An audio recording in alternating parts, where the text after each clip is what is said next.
यार के करीब गुलाम हुसैन लिंक रोड पर तेज रफ्तार डंपर ने 4 रिक्शा सवारों को कुचल दिया। हादसे के नतीजे में 4 अफराद मौके पर जहाँ बहक होने वाले अफराद को टंडू वाला यार के सिविल अस्पताल मुंतकिल कर दिया गया। जहाँ बहक होने वालों में एक खतून, एक मर्द समेत 2 बच्चे शामिल हैं। पुलिस ने जाए वक़ुआ पर पहुंचकर डंपर के ड्राइवर और कंडक्टर को तहवील में ले लिया और बाकी की कार्रवाई शुरू कर दी। वज़ीर-ए-आज़म क्लीन एंड ग्रीन प्रोग्राम के फेज 2 का बाकायदा आगाज कसूर में कर दिया गया। डिप्टी कमिश्नर आसिया गुल ने लेडीज पार्क की रेनोवेशन का इफ्तिताह करते हुए पार्क में पौधा भी लगाया।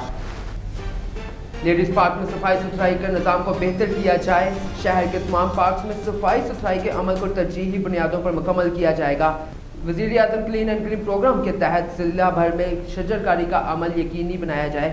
डिप्टी कमिश्नर आसिया गुल ने कहा कि शहरियों को साफ सुथरा और खूबसूरत माहौल फराहम करना मेरी अवालीन तरजीहात में शामिल है। रिपोर्ट कर रहे हैं अब्दुल हफीज़ खोकर, नसीर न्यूज़ HD कसूर।